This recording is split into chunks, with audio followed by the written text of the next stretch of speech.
Please welcome from your Love Ya Blue Houston Oilers, Dan Pastorini.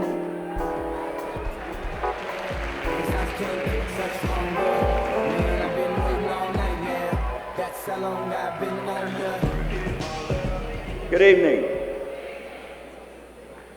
I have the dubious pleasure of introducing a person that I know needs no introduction here in Houston, Texas. He was part of the greatest era in football in the history of this town in Love You Blue in 1978 and 79.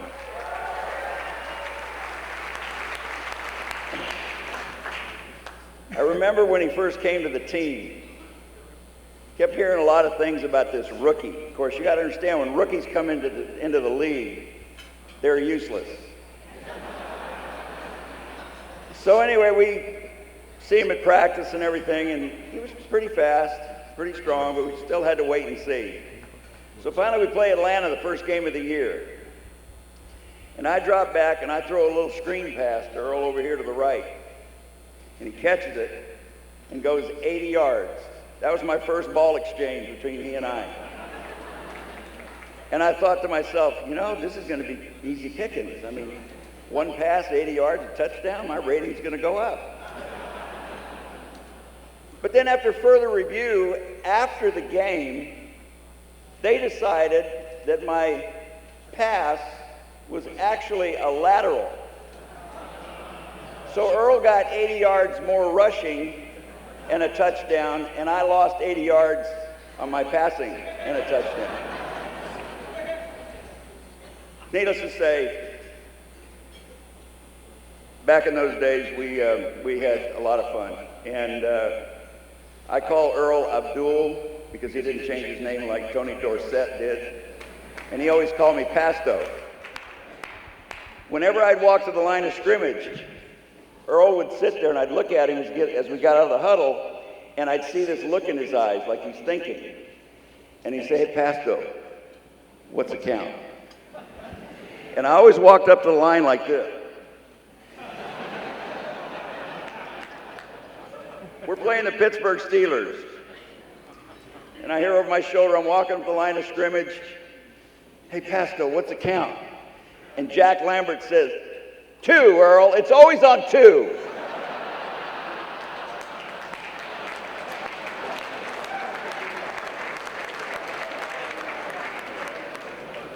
I'll tell you, we never understood why Bum drafted him, whether it was because of his talent or because he knew Willie Nelson. I'll tell you what, the first time I met this kid, and he was a kid to me, I went up and congratulated him. Because the first thing he did with his bonus money was buy his mama a home. Yeah.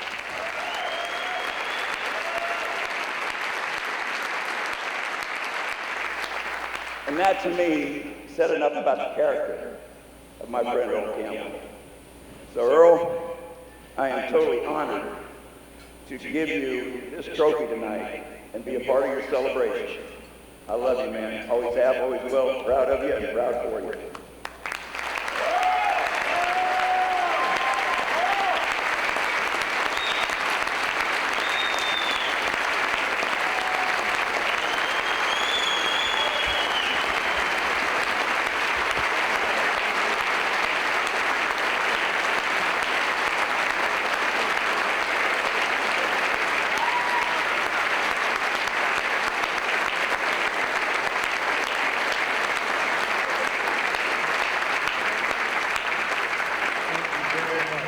Well, very well deserved, I would say.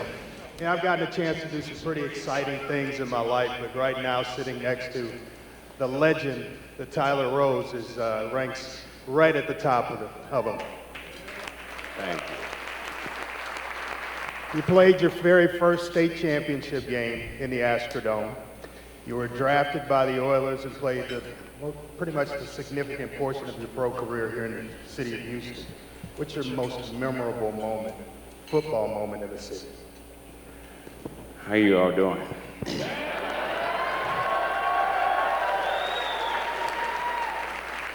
You know, a lot of people, football speaks for itself, but one day It was a very beautiful day. We was out practicing. I seen this little guy, but this little guy was in the same place, the same spot every practice.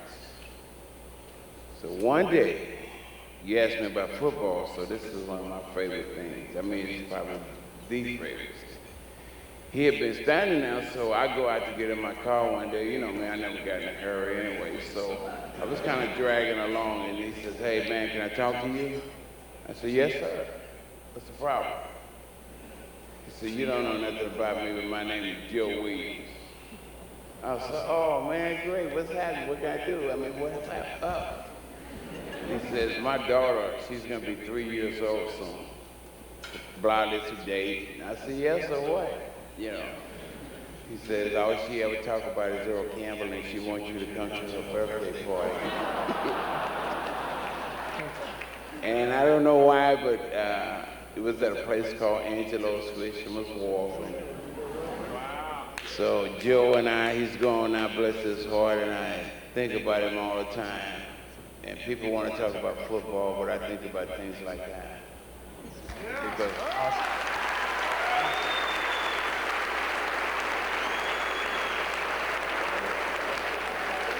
Now, I am going to circle back to football because I'm kind of a historian in the sport. I love to study it, and I remember having a conversation with Jack Tatum one time. And I admired him, and I was sitting there like a kid in a candy store just eating up every single word that he talked about. And everybody was talking about these hard hits, and I finally got a chance to ask him a question. What was the biggest collision you ever took part in a football game?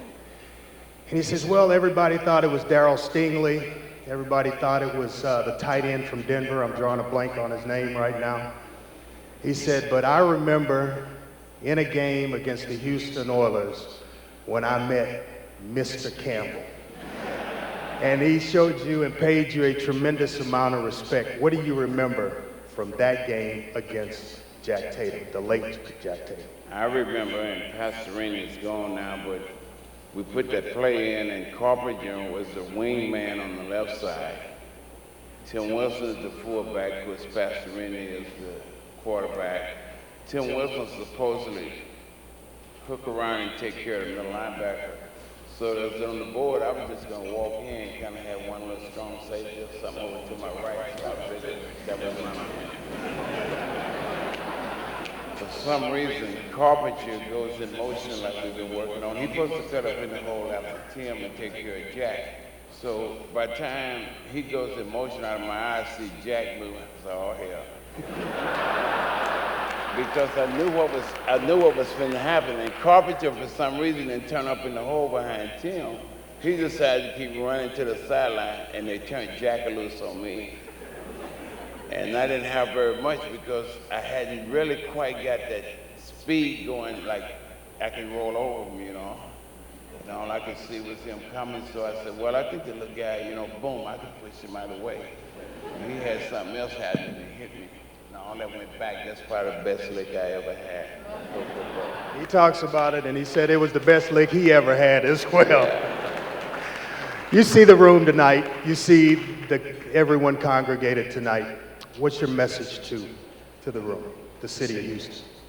I'd like to say this first of all. I have a wife, very few people know, because we've been together since the very first day of the 9th grade. So she's been to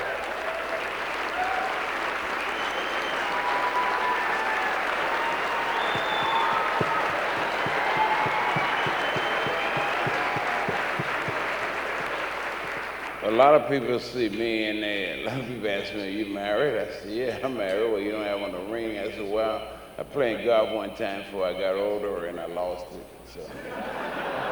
But anyway, that's my wife, and we have 2 boys.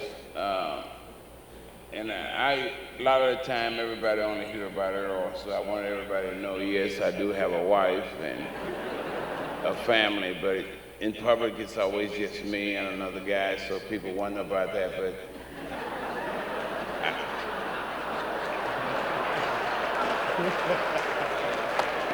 like I was up in Minnesota the other day, and this girl, I came out of this restaurant, this young lady caught me. I'm a walker, y'all see me.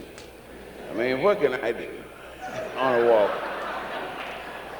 This lady kept talking to me like I was going like to a party. Can I go with you, sir? I said, hey, you sure me? That's my son.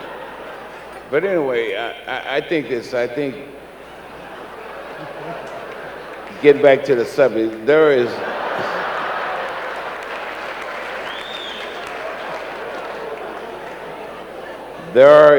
and thank God for this, because there is nothing like in the world being Earl Campbell.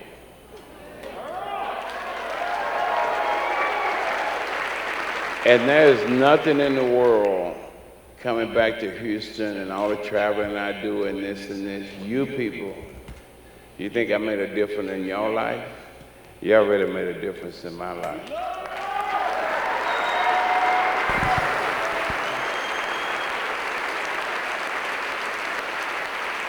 And it's like, I'm a big believer in Jesus Christ, so it's like God went before me. It's like God went before me, which I know, and he like worked out everything. I mean, I come from a family of 7 boys and 4 girls. My father dies when I'm in the 5th grade. My mother raised 11 kids. 2 older brothers played football, and the next brother didn't, but here come Earl. And when I was 11 years old, I knew that's what I wanted to do. And when I was about 15, I realized God gave me a talent. And all I did was just work at it, put a little mustard on it.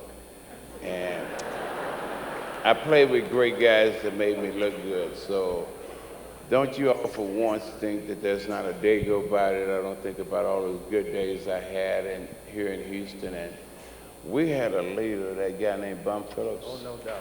No doubt. And over the years, and this will be the last one, but years people ask me about this flag thing, you know, what would y'all have done?